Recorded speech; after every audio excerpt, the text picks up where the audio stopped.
Әңгіме басталмас бұрын лайк басып, комментарий жазып, пікір қалдыруды ұмытпаңыз. Әйел махаббаты. Мұхтар Мағауин. Иә, шын сүйе алатын тек әйел ғана. Мопассан. Орындық тоқушы әйел. Құдай-ау, біз көріспегелі 10 шақты жылдан асып кетіпті ғой. Иә, Бәтимаш, ол кезде біз қыз едік. Бес биенің сабасындай толық, етжеңді келген қара торы әйел Бәтима, өзінің бір кезде қыз болғанына шынымен таңырқай, сәл аңырап қалды да, диванда шалқайып жатқан күйінде сағынып көріскен Зияны құшағына қыса түсті. Қыз күнінде бәрі жақсы, жаман қатын қайдан шығады деген осы екен-ау. Қазіргі түріміз мынау, деп қойды. Сен айтпаймын, деді аздан соң Зияға күле қарап. Бойың өсіп, бет-бейнең ашаңданып, денең толысыңқырағаны болмаса, сол уылжыған қалпың. Әлі қыздан арықсың. Мектепте жоғарғы класста оқып жүргенде өзімізді бой жеткен санаушы едік. Бала екен біз ғой онда. Студенттік жылдар ғой, шын дәурен сүрген кезіміз. Бір қалада оқымағанымызды айтсаңшы. Сенімен бірге осы Алматыға келмегеніме әлі өкінем. Онда Бәкеңе кездеспейтін едің ғой, деді Зия ойнақылана. Солай екен-ау. Бірақ Бәкең болмаса, Сәкең кездеспес пе еді? Кім дейсің? Сәкең. Әйтеуір біреу дегенім ғой. Аз үнсіздіктен соң, қалжың ғой бәрі де, деп қосып қойды Бәтима ақталған түрмен. Мектепте 10 жыл бойы бірге оқып, құлынтайдай бірге ойнап, бірге өскен құрбылар енді 12 жыл өткен соң бірақ кездесіп, осы аз ғана уақыт ішінде соншама өзгергендеріне іштей таң қалысып, бірінен бірі көз айыра алмай ұзақ отырды. Кеше ғана тұлымдары желбіреген қыз еді-ау екеуі де. Енді міне. Құшақтасып, күлісіп, біраз мауқын басқан соң екі әйел үй, тұрмыс, тіршілік жайын сөз етіп кетті. Екеуден екеу отырып қою шайды тартып алған соң әңгіме тіпті қыза түсті. Таусылар емес. Зия, деді бір кезде Бәтима кенеттен. Көптен көкейінде жүрген сұрағы есіне жаңа түсіп. Осы сен күйеуіңнен неге айырылыстың? Қанша сұрасам да хаттарыңнан ештеңе біле алмадым. Анығын айтшы. Зияның жүзіндегі күлкі лезде тарады да, бет пішіні ойлы, қамырықты қалыпқа ауысты. Мінезіміз үйлеспеді, деді көзін бір нүктеден алмаған күйі. Келісе алмадық. Тағы соныңды айттың. Түсінбедім сені.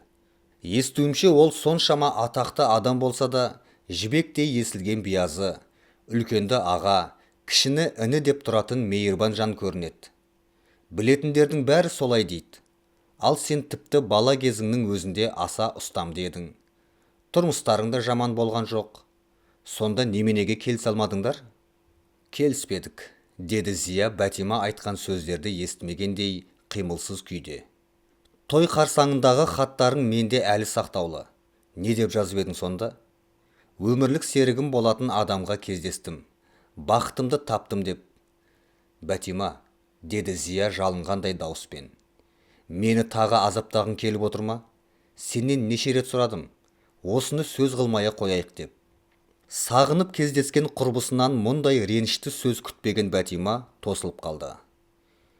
Өзгергеніміз ғой, деді аздан соң жәбірленген кейіппен. Сыр жасырушы едік бұрын. Бірақ менің анық білетінім, сен оны әлі ұмытқан жоқсың. Ұмыта алмайсың. Кімді? Зия селт етіп Бәтиманың аузына қарады. Кімді болушы еді? Арыстанды дағы. Сол кісіні жамандаған бір адам көргем жоқ.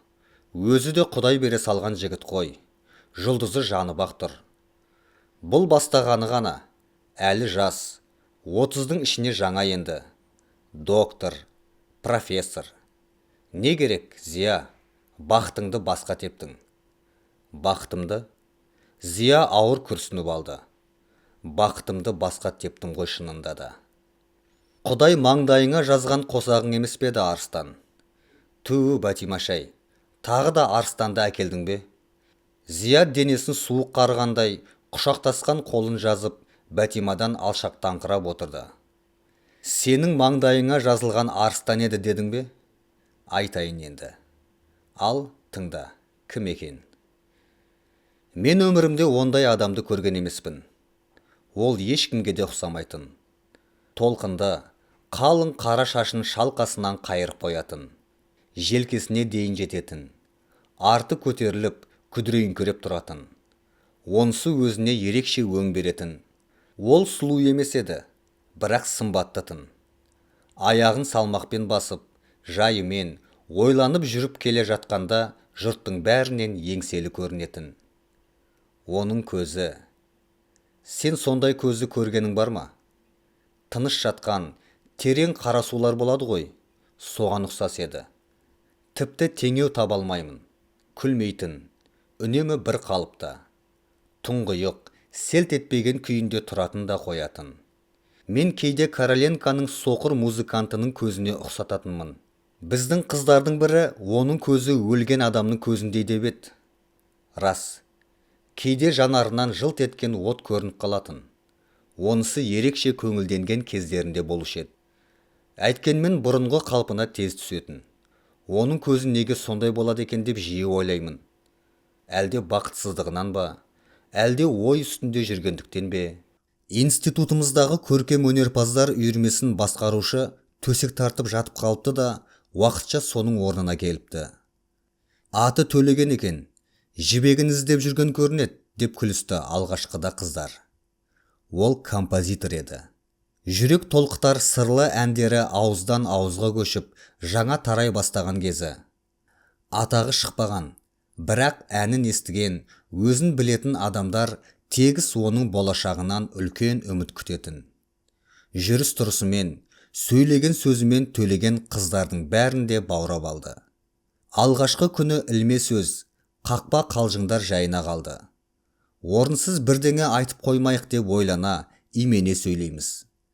Қыздардың әрқайсысақ жібек болғысы келеді. Маған да ұнады Төлеген.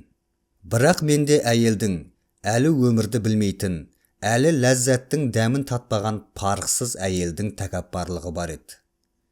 Кезекті репетициядан тараған соң, қыздардың бәрі у-шу болып ананы, мынаны айтысып жатқанда, мен сөздеріне көп араласпай, әрнені қиялдап, өзімнен өзім отырамын. Төлегеннің көзі маған алғашқы күнақ түсті. Мен аңғармаған, аңғарсам да елемеген қалып таныттым. Өзің білесің, менің біраз даусым болатын. Бізде жақсы әнші қыздар да бар еді. Кейбіреулері радиодан да айтатын. Әйткенмен Төлеген басқалардан гөрі маған көбірек ілтифат білдірді. Мен ән салғанда аузыма қарайтында қалатын. Аздан соң мұны біздің қыздардың бәрі де байқады. Сондықтан мен Төлеген масаттанбасын деп, оның әндерін оншама ұнатпайтын сияқтандым. Ал басқа қыздар үйде ауыздарынан тастамайды. Өз жазғаныңды өзің қайта-қайта тыңдағаннан асқан азап жоқ деп Төлеген өз әндерін айтқызбайтын. Бірақ кейде ыңылдап қосылып кеткенімді аңғармай қалушы едім. Бір күні Төлеген жаңадан шығарған әнін үйретті. Ән бәрімізге де ұнады. Ал мен оның сөзі мен сазына елтіп, мас болғанда едім. Жігіт ғашығына өзінің жүрек сырын ашатын. Қызғаныш деген сезімнің дәмін алғаш сол жерде таттым.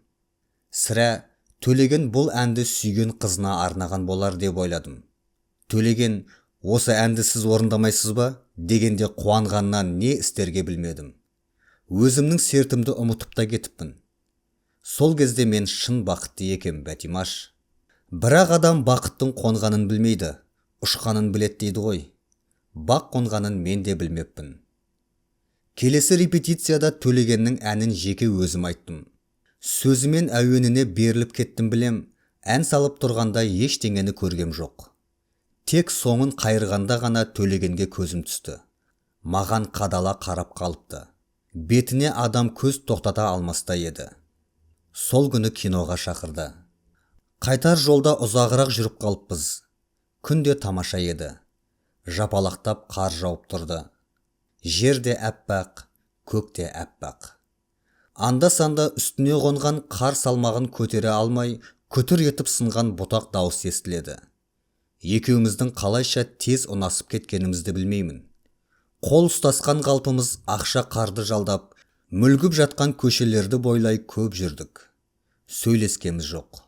Құр жүрдік те қойдық. Жауып тұрған кіршіксіз таза қармен қала оттары шағылысып, аспан самаладай жарық. Жоғарыға қарасаң қалбалақтап келе жатқан ұлпа, ірі қар түйіршіктері көрінеді. Кенет Төлегенге еркелегім келіп кетті. Қарап тұр деймін, сенге көшіп алғанымды өзімде аңғармай. Мен қазір ана бір түсіп келе жатқан қарды қағып алам. Қайсысын дейді Төлеген. Жауып тұрған қар түйіршіктерінде сан жоқ. Қайсысын екенін өзімде білмеймін. Бірақ әне біреуін деймін көкке қолымды созып. Сөйдеймін де алақанымды жайып тұрам. Менің қолыма жаңа бір түйіршік түссе, балаша екеуміз де мәз боламыз. Үстіңді қара, әппақ дейді Төлеген бір кезде. Қарасам пальтомның омырауын, иығын ұлпа әппақ қар қаптап алған. Төлегеннің үсті басы да сондай. Тоңған жоқсың ба? Жоқ деймін. Төлеген менің бір жерімді ауыртып алмайын дегендей, үстімдегі қарды жайлап, сипай қағады. Қолының жылуын бүкіл денем сезгендей. Мен де оның иығындағы қарды түсірем. Сөйтіп тұрғанда кенет Төлеген мені қатты құшақтап алды да. Зия сол сәтті басынан жаңа ғана өткергендей, ерні балбырап, көзі күлімдеп аз отырды да, «Бәтима», деді құрбысының иығына қолын салып. «Алғаш сүйіскенің есіңде ме? Ең алғашқысы». «Кіммен? Бәкеңмен бе?» «Жалпы дегенім ғой, бәкеңмен болса да». «Қанша жыл өтті содан бері? Қайсы бір қызықтар есте қалды дейсің?» «Немене, бәкеңе дейін болып беді біреуің?» «Бәкеңе 4-ші курста кездестім ғой. Оған дейін қайғысы сау жүруші еді. Өйтіп-бүйтіп долбарлап ретін келтірді ғой біздің бәкеңде. Сол жас, сыптай жігіт кезінде қазіргісінен де ебедейсіз еді сорлы. Өзін онша ұната да қойғам жоқ. Әйтеуір біреумен бас қосу керек болған соң, қазіргі кезде махаббат дегеннің өзі... Қозы мен баянның заманы өтіп кетті ғой. Бірақ бекеңді кейін қалай жақсы көріп кеткеніме таңғалам. Енді сол мал табарымды ешкімге айырбастамас едім. Балаларыңда, кімде бала жоқ дейсің? Оларды қойш. Бекең менің жүрегімді балалары арқылы емес, өзінің көнбістігімен жаулап алды ғой. Әлі күнге сол күйінде.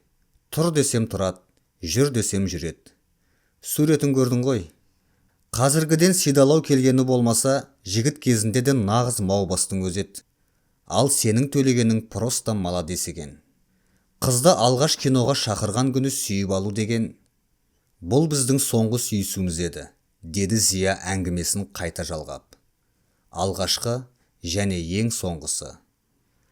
Оның демі оттай ыстық еді. Ал ерні мені өртеп жібере жаздады. Буындарым босап, еріп бара жаттым. Сол сәтте Төлегеннің өзі қыса құшақтап тұрмаған болса, құлап қалар едім деймін. Кейін арыстанмен бірге жүрген кездерімде мұндай ләззаттың дәмінде татқан емеспін. Бірақ өзімді өзім алдап, оны сүйем деп жүре бердім. Кейде шын солай сияқты көрінетінде. Арыстан ол кезде аспирант еді. Ал Төлеген тағы сүймек болғанда бірақ жедім есімді. Өзіме оны қаншама жақындатып алғанымды тез аңғардым. Масқарай, таныспай жатып, ақындар, өнер адамдарының бәрі жүргіш келеді дейтін. Әрине, мен мұның алғашқы қызы емеспін. Сол көп қыздың біріндей етіп мені де тастап кетеді. Басыма жалт етіп келген ой осы болды. Сол сәтте мен дөрекілеу бір қимыл көрсеттім. Төлегенді кеудесінен итеріп жібердім білем, әйтеуір сытылып шықтым. Содан бастап өзімде әлі күнге дейін анық түсінбейтін бір іс басталды. Төлеген күн ара, кейде тіпті араға күн салмай келеді. Мен көбіне шықпаймын. Уақытым жоқ деймін. Жалғыз-ақ ауыз сөз. Ал Төлеген мұңайып тұрып кетіп қалған соң, бөлмеге келем де төсекте жатып алып оны ойлаймын. Жаңа шықсам ғой, қазір қол ұстасып анадағыдай жүретін едік. Мүмкін тағы да сол сәттің қайталануын аңсаймын. Жан тәніммен беріле аңсаймын. Бірақ неге екенін білмеймін, үнемі өз сезіміме қарсы әрекет етіп отырдым. Кейде шығушем, киноға, не театрға барамыз. Ондайда сыртта ұзақ қалмауға тырысам. Төлегенді бойыма жуықтатпаймын. Тіпті қол ұстасып та жүрмейтін болдық. Үнемі көкейімдегі сөздерді емес, басқа бірдеңе айтам. Ол әңгімеге мүлде қатыссыз болып шығады. Төлеген менімен сырласып, әңгімелескісі келуші еді. Өзінің армандарын, ойларын айтатын. Консерваторияны бітірем дейтін ол. Содан соң сен де мединститутты бітіресің. Ештеңе аңғармағандай ары қарай іліп әкетем. Содан соң мен өзіміздің ауылға қайтам. Ал сіздер атақ, даңқ алу үшін Алматыда қала бересіздер. Атақтың да, даңқтың да керек жоқ, дейтін ол менің бұл жолы да әңгімені басқа жаққа бұрып жібергенімді байқаған соң мұңайып. Атақтың да, даңқтың да керек жоқ, дейтін ол менің бұл жолы да әңгімені басқа жаққа бұрып жібергенімді байқаған соң мұңайып. Шын мәнісінде құнды шығармалар жазсам болғаны, ал мен көп жазам, және тек жақсы туындылар ғана. Концерттерде, симфонияларда, операда, балетте, қазіргілерімнің бәрі жаттығу, көп іс, өте көп іс тындырар едім. Тек сен менімен бірге болсаң. Ол арманшыл еді. Тіпті көп армандайтын. Кейде шалқып кететін. Мен мықтымын дейтін. Бәрінен де күштімін. Әлі көрерсің, бәрінде ұрып жығам. Мақтаншақ деймін мен іштей. Ал кейде өнер жолының қиындығын әңгімелейтін. Әй, осы менен ештеңе шықпас деп те қоятын. Қазіргі музыка жайлы ойларын айтатын. Кейде тіпті тым алысқа сілтеп, маған мүлде бейтаныс қай-қайдағы бір композиторлар жөнінде хикаялап кететін. Мұның бәрі мен үшін тым қызықсыз, іш пыстырар нәрселер еді. Ал ол табиғатында сөзге сараң болғанымен бір шешілсе ұзаққа тартатын. Әрине мұндайда менің көңілім басқа жақта жүреді. Төлегеннің өзімді сүйетініне көзім анық жетті. Мен шексіз бақыт дедім. Бірақ оған қанағаттанбадым. Төлегенді тағы да қинай түскім келді. Бұл маған қызық еді. Сол кездерде оның қандай күйде жүргенін ойласамшы. Өзімнің мерейімнің үстемдігін сезінген соң, менің тентектігім шектен шықты. Консерватория студенттерінің жатақханасы алыс, қаланың шет жағында. Атты әскер көшесінде. Қазір басқаша аталса керек. Мен Төлегенді ұзағырақ ұстауға тырысамын. Көбіне әдейі істеймін. Транспорт тоқтап қалған кезде талай жаяу кетіп жүрді. Өстіп кеш қайтқан бір күні жатақханаға жақындаған жерде 2-3 бұзақы жабылып, бар киімін сыпырып әкетіпті. Өзін соққыға жығыпты. Әйтеуір тірі қалған. Осы жол оған қаншалық қымбатқа түскенін кейін ғана білдім. Ол тақыр жетім еді. Әкесі де, шешесі де, туған туысқандары да жоқ. Ешкім қаражат жағынан көмектеспейтін. Және ол кезде жағдай қазіргідей емес. Ақша тауып киім алғанша ай бойы жолдастарының бірінің ескі пальтосы мен костюмін киіп жүріпті. Осы уақыт ішінде маған бірер рет қана қатынады. Ұялған болу керек, тіс шармады. Бар болғаны бір үлкен дүние бастадым. Бітіріп тастайтын едім. Жағдай келіспей созылыңқырап барады. Уақыттан да таршылық көріп жүрмін деді. Арыстанмен сол Төлеген келмей жүрген шамада таныстым. Бұл екеуі дүниенің екі шеті сияқты еді. Біріне бірі мүлде ұқсамайтын. Төлеген көркем өнерге табынса, Арыстан әдебиет, музыка дегендердің бәрін еріккеннің ермегі санайтын. Бұрын ғой дейтін ол. Біздің елімізде Толстой да болды, Тургенев те, Пушкин де, Чайковский де болды. Бірақ Россия артта қалған мешеу мемлекет еді. 1905 жылы жапондардан қалай жеңілгенімізді тарихтан оқыдың. Орыс армиясы мен флотын Толстой сақтап қала алмады. Таза масқара болдық. Ал қазір ілгері дамыған ғылым мен техниканың арқасында Советтер одағы дүние жүзіндегі ең қуатты, ең алдыңғы қатарлы державаға айналып отыр. Маған Арыстанның батылдығы ұнады. Киіп жарып жүретін және артық ауыз сөз айтпайды. Қыз көңілін немен алдарқатуды білет. Әйткенмен оны сізден беріге жақындатпадым. Мен Төлегенде қызғаныш сезімін тудырғым келді. Білсін дедім, онсыз да өмір сүре алатынымды. Бір жексенбіге екеуін қатар шақырдым. Үнемі кешігіп жүретін Төлеген бұл жолы ерте келді. Арыстан біз есік алдына шыққан кезде бірақ жетті. Мен тіпті екеуін таныстырсам ба деген ойға кетіп тұр едім. Арыстан бөгет жасады. Кешіріңіз, деді ол Төлегенге қарап гүр етіп. Бұл кісі бізбен бармақ еді. Сөйдеді де мені қолтықтап алып жүре берді.